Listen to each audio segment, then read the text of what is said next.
Saya akan menanggapi atau merangkum dalam bentuk video dari materi Dr. Abdul Wadud Nafis, LC/MEI, yang dimana berjudul tentang ekonomi dua sektor atau ekonomi tertutup tanpa kebijakan pemerintah. Secara teoritis, ekonomi ada tiga macam.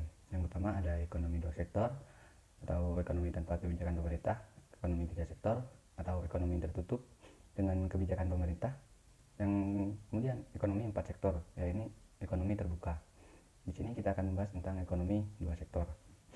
Ekonomi dua sektor atau bisa disebut ekonomi tertutup tanpa kebijakan pemerintah adalah hubungan sederhana dalam perekonomian yang dimana hanya mencakup dua interaksi perekonomian, yang yakni konsumen atau rumah tangga dengan sektor produsen, yakni perusahaan.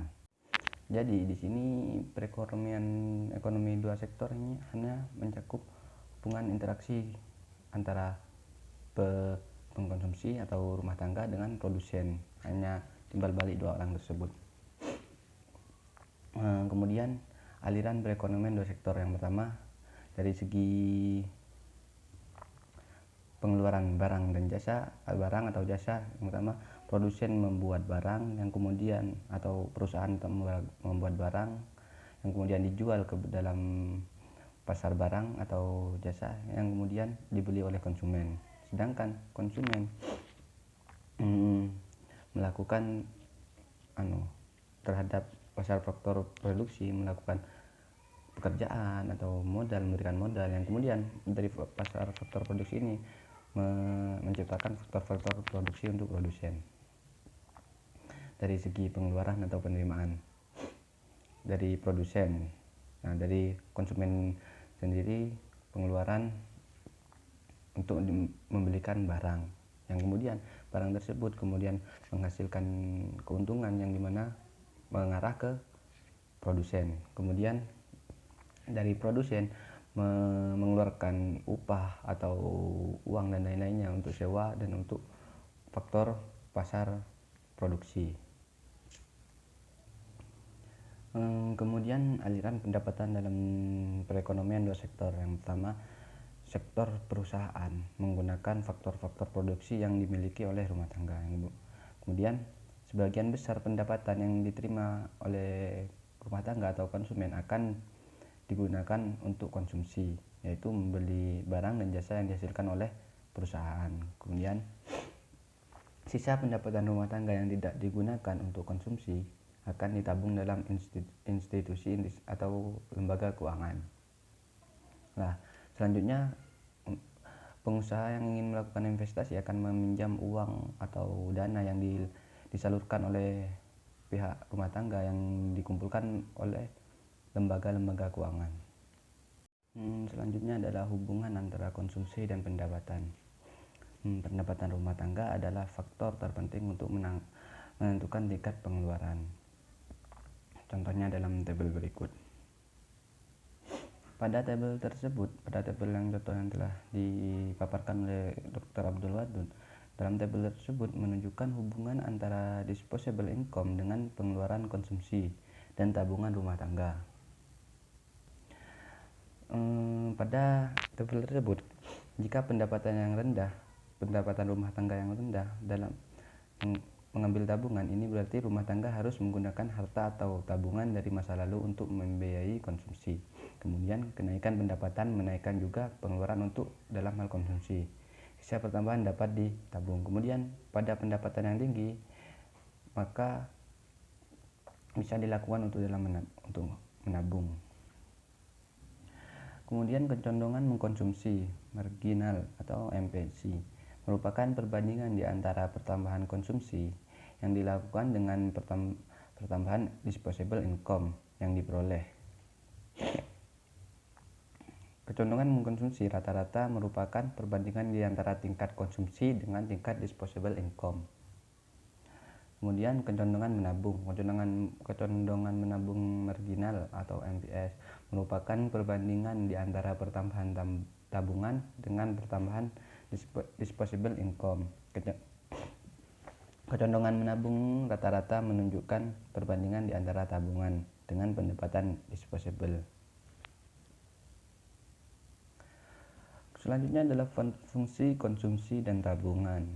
Fungsi konsumsi yaitu suatu fungsi yang menggambarkan sifat hubungan antara tingkat konsumsi rumah tangga dalam perekonomian dengan pendapatan nasional atau pendapatan disposable.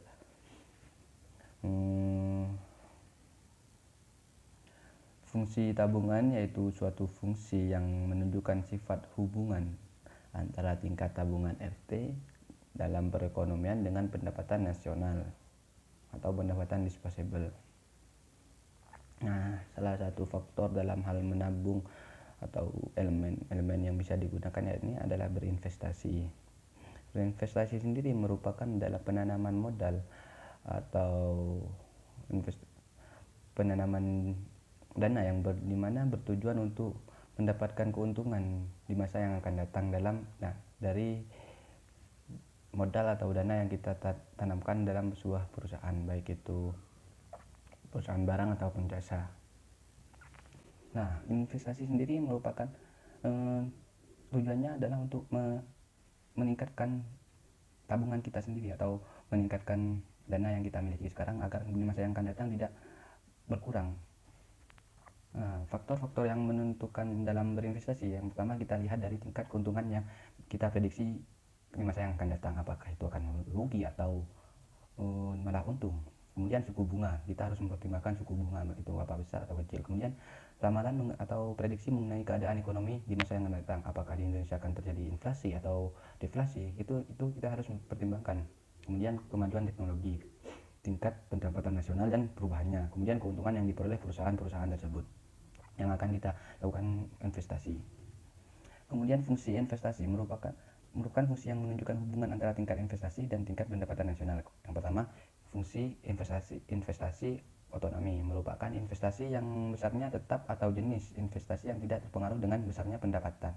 Kemudian investasi terpengaruh, yakni merupakan investasi yang besarnya dipengaruhi oleh besarnya pendapatan nasional. Semakin tinggi pendapatan nasional, maka semakin tinggi investasinya. Nah, keseimbangan perekonomian negara. Dalam perekonomian dua sektor ini, keseimbangan perekonomian negara tercapai apabila ketika pendapatan nasional sama dengan konsumsi dan investasi, yakni tidak ada kelebihan seperti halnya kita kebanyakan investasi dan konsumsinya sedikit, itu tidak boleh. Maka jika sebuah negara bisa dikatakan perekonomiannya seimbang apabila konsumsi dan investasinya itu sama rata. Keseimbangan perekonomian negara bisa tercapai apabila dalam perekonomian dua sektor, keseimbangan perekonomian negara tersebut tercapai apabila pendapatan nasional sama dengan konsumsi dan investasi. Sedangkan investasi di sini harus sama dengan tabungan. Jika di dalam investasi atau tabungan sendiri tidak sama jumlahnya, maksudnya tidak sama persentasenya, maka tidak akan terjadinya keseimbangan. Sedangkan menurut pandangan ekonomi Islam atau perekonomian dua sektor dalam ekonomi Islam itu sama saja, hanya tapi di dalam ekonomi Islam kita harus mempertimbangkan faktor-faktor yang dimana memang di syariat atau di dalam nas Al-Quran atau sunnah-sunnah atau aturan yang lain yang dimana jika menyalahi dengan syarat maka itu tidak diperbolehkan, hanya berbeda di dalam segi